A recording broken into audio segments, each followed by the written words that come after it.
ಹೊಟ್ಟೆ ಓಹೋ ಕೈಯೆಲ್ಲ ಏನಮ್ಮ, ಕೈಯೆಲ್ಲ ತಿರ್ಸ್ಕೊಂಡು ಮಾತಾಡ್ತಾ ಇದೀಯಾ?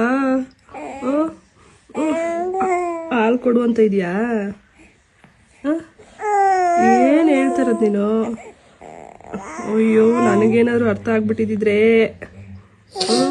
ಆಗಲ್ಲ ಬಿಡು, ಇನ್ನೊಂದು 3 ವರ್ಷ ಆಗಲ್ಲ ಬಿಡು. ನಿನ್ನ ಭಾಷೆಯಲ್ಲಿ ನೀನು ಮಾತಾಡಬೇಕು, ನನ್ನ ಭಾಷೆಯಲ್ಲಿ ನಾನು ಮಾತಾಡಬೇಕು, ಅಷ್ಟೇ ಅಷ್ಟೇ.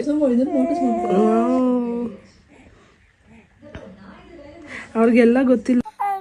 ನನಗೂ ನಿಮ್ಮಪ್ಪ ಕೇಳಿ ಸಾಕಾಗ್ಬಿಡ್ಬೇಕು, ಕೇಳಿ ಸಾಕಾಗ್ಬಿಡ್ಬೇಕು ನನಗೂ ನಿಮ್ಮಪ್ಪಗೂ.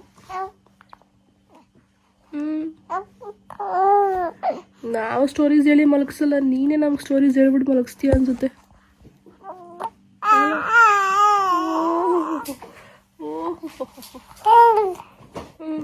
ಆಮೇಲೆ